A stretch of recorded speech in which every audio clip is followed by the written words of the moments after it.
Church planning is a lot like gardening. You start with this desire to do something you hope will eventually produce an abundance of fruit, but you don't actually know if anything's going to grow. There's so many variables outside of your control, and therefore whenever you plant a church from scratch, you're taking a leap of faith. You're trusting that God is going to take what little resources you have and then make something beautiful out of it. And as the members of the Crossing can testify, that is exactly what God has done in our church over the past 9 years.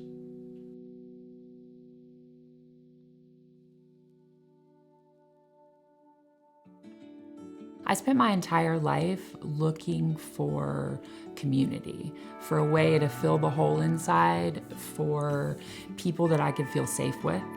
It was when I came to the Crossing that I realized that there was a place where I could feel 100% safe to have questions, to grow, to feel emotions, to be vulnerable, where I could be with people that truly loved me like Jesus. I am who I am today because of these people in this community. Not only have I met my husband at the Crossing, but I've gained a family of believers who have walked me through every major milestone in my life, dating, marriage, motherhood. But most importantly, I have found the sweetest love that I have ever known in Jesus. We came to Paragould specifically for the Crossing, and one of the main reasons is because this local body just seemed like it really set itself apart from other congregations that we've been a part of. Yeah, and I would say too that our pastors come alongside us. They don't just expect us to grow and send us out to do that, but they come alongside us and say, hey, we're with you in this. Being an imperfect person in the Crossing is like having the freedom to be who you are, to come as you are, where you're at, and meet Jesus there. Learn how to grow from that. It's very, very freeing. So when I chose to follow Jesus back in my early teenage years, I never dreamed that this is where he would lead me to be. I never dreamed that he would ask me to adopt 5 children. I never dreamed that he would ask me to bury my son. And I definitely never thought that he would ask me to, struggle through a divorce. But what I can tell you is that following him is worth it, and that every step of the way that he has been with me, and he has loved me through it. In the past year, I've experienced such love and such encouragement and such joy out of our church. Showing up with food for 3 weeks straight for my children. The Crossing actually provided counseling outside of, here for me to continue my healing outside of here. We were in an unhealthy spiritual marriage. We had been married for 14 years, attending separate churches. Crossing was recommended to us by a friend.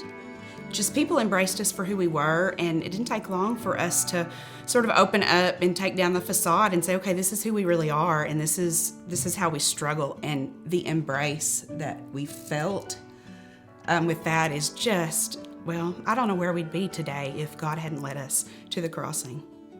I don't have anything profound. The only thing that I can sum it up to why I drive here every Sunday from Jonesboro is because it feels like home. Being able to come here and kind of fall in place at the Crossing was perfect for me and where I was in life. When I walk in the doors here, I look around and I don't see people that have it all together anymore. I can look at people and go, they have real life struggles just like we do. And just like Aaron held up Moses' arms in the battle, people have done that for us.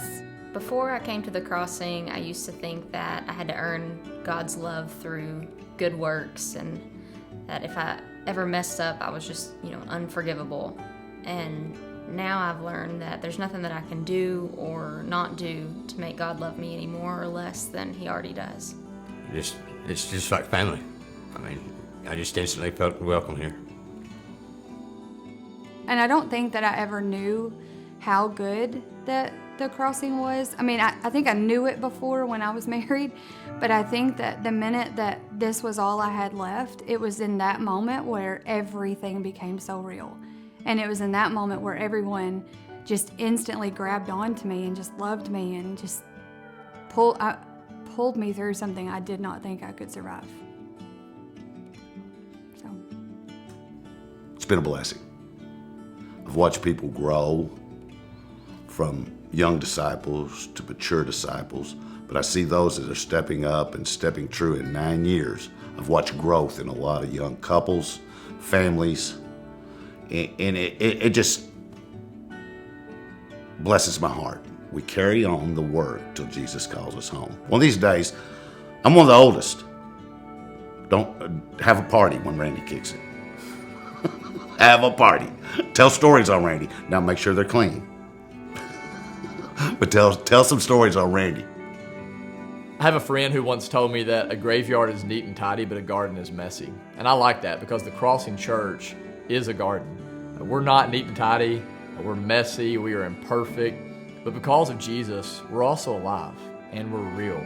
And we're stumbling forward together, knowing that through the hardships we've experienced, God has actually been establishing even deeper roots in us that are going to allow us to produce even more fruit in the years to come. And so on our 9-year birthday, we can look back with gratitude in our hearts as we remember what God has done, and we can look forward with hope, knowing that because our God is the great gardener, that He's going to continue to cultivate the soil of our lives, growing us and nurturing us and ultimately completing in us the work that He has started.